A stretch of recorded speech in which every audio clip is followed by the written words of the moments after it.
हेमंत अत्री से शुरू करती हूँ। हेमंत जी, दिल्ली हरियाणा सबको काफी क्लोजली फॉलो कर रहे हैं, तो क्योंकि हरियाणा की 10 की 10 सीटें हैं प्लस जो बाकी सीटें हैं वहां पर भी किस तरीके की बिसात इस समय बिछी हुई है और आपको क्या लग रहा है कि किस तरीके से चुनाव आगे बढ़ रहा है? जी अनम्यूट कर लीजिएगा हेमंत जी। नीलू जी, देखिए, हरियाणा और दिल्ली अगर आप हिस्टोरिकली देखेंगे पिछले 20-30 साल से, तो इस पूरे देश के चुनाव की नब्ज को कंट्रोल करते हैं और ट्रेंड सेटर रहे। आप 2014 देख लीजिए, 2017 देख लीजिए और 2019 देख लीजिए, उससे पहले 98 देख लीजिए, 99 देख लीजिए, 2004 देख लीजिए, 2009 देख लीजिए, you go to any election for that matter. ये दोनों स्टेट बहुत ही बारीक नजर रखती है और आमतौर पर यहाँ पर यह माना जाता है कि जहां पर इन स्टेट्स के अंदर जिसको सीट मिली वही स्टेट सेंटर में सरकार बनाती है। पिछली बार की अगर तुलना करें 2 बार की, हरियाणा में 2014 में 9 सीट आई थी कांग्रेस की, 2019 में 10 की 10 आई, पुलवामा और बालाकोट के कारण। आपको पता है हरियाणा की जिस तरह की बैकग्राउंड है, सैनिकों की हर 10वां सैनिक वो है। इस बार अगर आप हरियाणा की बात करेंगे, इस बार हरियाणा का पूरा ग्रामीण परिवेश, बहुत सारे भाजपाई ये कहते हैं कि जाट बनाम ऑल, सारे जाट बनाम नॉन जाट, वो सारी चीजें हैं। ऐसा कुछ नहीं है। अपनी परसों भी चर्चा हुई थी मेरी आपकी इस बारे में, और एक बात बड़ी स्पष्ट मान के चलिए, हरियाणा के अंदर मनोहर लाल और नरेंद्र मोदी को बाहर करने का एक अंधलहर है इस बार, इसमें कोई शक नहीं है। दिल्ली की जहां तक बात है, दिल्ली का चुनाव साइलेंट वोट है, कोई भी आदमी खुलकर बात नहीं कर रहा। और पिछली बार अगर आप 2019 की बात करेंगी तो जो आम आदमी पार्टी और कांग्रेस की भी अगर आप वोट मिला देंगी तो भी बीजेपी की 15% वोट ज्यादा थी, दोनों को मिला करने के बावजूद भी। और वही कारण था कि उनकी 7 की 7 सीट आई, कारण वही राष्ट्रवाद का था। इस बार जो दिल्ली में स्थिति है, दोनों पार्टियां एक है, केजरीवाल की गिरफ्तारी है, मोदी की नाकामियां हैं। मोदी पिछली बार राजनेता थे, इस बार वो आपको पता है कि वो दिव्य उसमें आ चुके हैं, दिव्य स्वरूप में। वो बायोलॉजिकल पुत्र नहीं है, वो प्रधान उसमें भगवान ने उनको भेजा है, वो सारी बातें हैं। बेसिक इश्यूज कंप्लीटली गायब करने की कोशिश की गई है। ना नोटबंदी का कहीं जिक्र है, ना जीएसटी का जिक्र है, ना गरीबी का जिक्र है, ना भुखमरी का जिक्र है, और ना बेरोजगारी का जिक्र है। जो मोदी जी की जो तमाम ना चाइना बॉर्डर का जिक्र है, ना लद्दाख में कब्जे का जिक्र है। ये सारा एक मैंडेट क्रिएट करने की कोशिश की गई है और इसको हम सबको समझना पड़ेगा। ये बेसिकली क्या है, अग्निवीर की बात आते ही पूरे देश का युवा छिटक कर दूसरी तरफ खड़ा हो जाता है, इसलिए उसको डराने का हिंदू मुस्लिम का काम है। आपकी भैंस खोल लेंगे, आपकी मंगलसूत्र छीन लेंगे, ऑल दैट स्टफ। इतनी घटिया किस्म की भाषण, तकरीर देश ने 1952 से लेकर के आज 2024 है किसी प्रधानमंत्री के मुंह से नहीं सुनी। एक पक्ष तो यह है कि मुद्दों पर चुनाव ही मत आने दो, खुद को दिव्य पुरुष साबित करने में प्रधानमंत्री ने 50 इंटरव्यू दे मारे, और जब उसका कोई इंपैक्ट नहीं आया तो उन्होंने प्रशांत किशोर को मैदान में उतार दिया। ये सारे देश ने देखा। तो ये सारी कुछ चीजें कुछ कह रही हैं। जो आपने एक बहुत महत्वपूर्ण बात छेड़ी नीलू जी, और वो सारे वरिष्ठ साथी हैं, मैं चाहूंगा कि उनके नोटिस में मैं जरूर डालूं। आज जो आपने चुनाव आयोग की चर्चा छेड़ी, चूंकि मैंने वो चुनाव आयोग कवर किया है लंबे समय तक, माफ कीजिएगा, उस पर थोड़ा सा मैं 2 मिनट कहना चाहूंगा आपको, पूरा खोल करके बात। इस देश के अंदर जो चुनाव के आंकड़ों को लेकर जो संशय पैदा किया, वो मैंने आपने किया या चुनाव आयोग ने किया? सवाल ये है। 1952 से लेकर के 2019 तक चुनाव आयोग 24 घंटे के अंदर सारे डेटा देता था पोलिंग के। 2024 में क्यों नहीं दिया? अब तो डिजिटल इंडिया है, अब तो रियल टाइम के अंदर आपके पास सारा डेटा आता है। गजब देखिए, 11 दिन के बाद चुनाव आयोग कहता है कि साहब इतनी परसेंटेज वोट हो गई। परसेंटेज कहां से निकलती है? नंबर ऑफ वोट्स और नंबर ऑफ वोट्स पोल्ड। आपके पास दोनों थी तभी तो आपने परसेंटेज निकाली।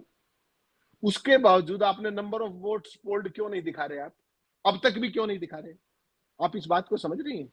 राजीव कुमार जी एक संवैधानिक संस्था में काम करते हैं उसके मुखिया के तौर पर। उनको शर्म आनी चाहिए कि वो पूरे देश को गुमराह कर रहे हैं अपनी नालायकी के कारण, अपने अनप्रोफेशनलिज्म के कारण। और ये मैं नहीं कह रहा, 2 दिन पहले कुरैशी साहब ने क्या कहा कि ये मेरी भी समझ से बाहर है। चीफ इलेक्शन कमिश्नर रहे वो, और one of the most effective election commissioners रहे। उन्होंने ये कहा कि ये हो क्यों रहा है मेरी समझ में नहीं आ रहा। मैं इसको एक साधारण भाषा में आपके दर्शकों के लिए बताना चाहता हूँ। एक वनडे मैच है, चुनाव तो वनडे मैच है ना, आज हरियाणा में इन सारी स्टेट्स में वनडे मैच है। आज चुनाव हो रहा है और उसकी ऑर्गेनाइजर कौन है? चुनाव आयोग। चुनाव आयोग स्कोर बोर्ड पर स्कोर नहीं बता रहा, कह रहे कि हम तो अपनी डायरी में लिखेंगे और आपको रिजल्ट बताएंगे फला तारीख को। कौन आएगा मैच देखने? ये मंशा क्या है? आप समझिए इस बात को। देश के लोग शाम को 7 बजे एक टेंटेटिव फिगर लेते आए हैं 1952 से लेके आज तक, और अगले दिन वो फाइनल फिगर आता है। आप उसको परसेंटेज में किसने सीमित किया? ये राजीव कुमार ने सीमित किया। और ये वैसे नहीं है, इसके थोड़ा सा दूसरा पक्ष मोड़ के देखिए। पूरे देश का विपक्ष, पूरे देश के बुद्धिजीवी त्राहिमाम कर रहे हैं इस बात पे कि 1,07,00,000 वोट कैसे बढ़े। केवल एक पार्टी नहीं बोल रही, और उस पार्टी का नाम है भारतीय जनता पार्टी। वो सवाल नहीं कर रही, बाकी सारा विपक्ष कर रहा है। इसका मतलब समझ रही है आप? कोई ना कोई लाभार्थी है, कोई ना कोई खेल है। वो खेल कौन क्रिएट कर रहा है? वो खेल राजीव कुमार। वो खेल है या नहीं, वो राजीव कुमार का ओनर्स है कि वो देश को बताए कि उन्होंने, जब देश में 52 से आज तक डेटा आता रहा है, इस बार क्यों नहीं आया, वो अपना जस्टिफिकेशन दे देना, बताए लोगों को। कंफ्यूजन मैं और आप क्रिएट नहीं कर रहे, कंफ्यूजन राजीव कुमार क्रिएट कर रहे हैं। ये बात आपको समझनी पड़ेगी। स्कोर बोर्ड कॉपी में कौन लिख रहा है? स्कोर बोर्ड पे कौन नहीं लिख रहा है? राजीव कुमार नहीं लिख रहे। तीसरी बात, चुनाव आयोग को पारदर्शिता के लिए जाना जाता है कि जो भी चीज है सामने है। आरटीआई एक्ट के अंदर वो कवर होता है। जो भी चीज जो आरटीआई एक्ट के अंदर आप दे सकते हैं, उसको आप छुपा नहीं सकते हैं। वो क्या कह रहे हैं? उनकी निर्लजता देखिए, मैं शर्मनिरपेक्षता से हैरान हूं। वो कहते हैं कि अगर 17C हमने वेबसाइट पे अपलोड कर दिया तो इट कैन बी मैनिपुलेटेड। नीलू जी, एक सवाल का जवाब बताइए, सारे विद्वान लोग बैठे हैं यहाँ पर, दुनिया में जितनी भी वेबसाइट है, उन पे जो भी रिकॉर्ड है, क्या वो मैनिपुलेट नहीं हो सकता?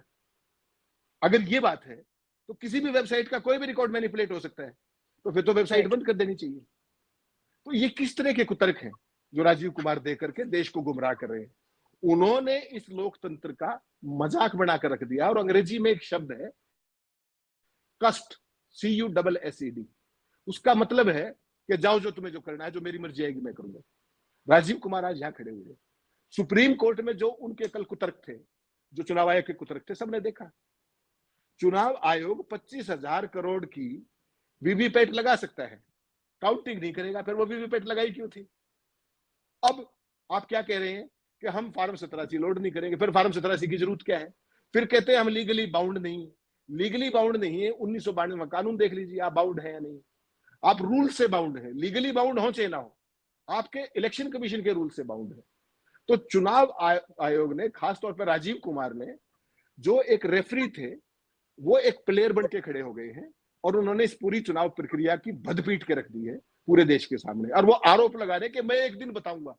तुम कोई पॉलिटिशियन हो क्या? Who are you?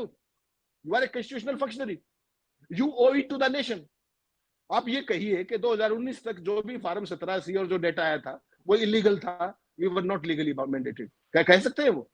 और अगर वो मैंडेटेड था तो आज अनमैंडेटेड कैसे रहे? तो ये सारे का सारा एक लार्जर डिजाइन है, ये एक पैटर्न है, देश को गुमराह करने का पैटर्न है। राजीव कुमार उसका एक बहुत छोटा टूल है। उसका अगला टूल प्रशांत किशोर है। जिस तरीके से वो देश में एक माहौल बना रहा है कि ये होगा, ये होगा, ये होगा, बीजेपी की इतनी सीट तो आएंगी आएंगी, यानी कि हम सारे के सारे मेंटली प्रिपेयर हो जाए कि ये तो होना ही था। प्रशांत किशोर ने कह दिया था, मोदी जी तो पहले ही कह रहे थे 400 पार। हकीकत देखिए, आज बिना मुद्दों का चुनाव किसने बनाया? दिव्य पुरुष ने। वो कहते हैं मैं तो बायोलॉजिकल सन हुई नहीं, मुझे तो परमात्मा ने भेजा है। अगर इस बात के ऊपर से लेकर के अब तक प्रधानमंत्री के जो आप सारे भाषण सुनेंगी पूरे कैंपेन के, उनके ऊपर MCC जो मॉडल कोड ऑफ कंडक्ट है, सारे विद्वान साथी बैठे हैं, वो बता दें, कोई ऐसी धारा बता दें MCC की जिसको प्रधानमंत्री ने वायलेट ना किया हो तक, और क्या कार्रवाई हुई। तो राजीव कुमार ने इस पूरे चुनाव आयोग को मजाक का पात्र बना दिया है। और शर्म आनी चाहिए कि जो दुनिया को मदर ऑफ डेमोक्रेसी हम हिंदुस्तान को कहते हैं, उसका मुख्य चुनाव आयुक्त का ये व्यवहार है अपनी जनता के साथ, जो अपने स्टेक होल्डर्स के साथ, अपने पॉलिटिकल जो पार्टियां हैं, सारी पार्टियां कह रही हैं आप डेटा दीजिए, और वो कह रहे हैं कि मैं तो नहीं देता, जाओ जो करना है कर लीजिए, सुप्रीम कोर्ट में चले जाइए। ये कोई तरीका होता है? तो कुल मिलाकर के पहला ऐसा चुनाव है जो बिना मुद्दों का है, बिना तर्क का है, कंप्लीटली कुतर्क का है, और बिना किसी लॉजिक के चुनाव आयोग ने इसका मजाक बनाकर रख दिया है। I am saying it with utmost responsibility.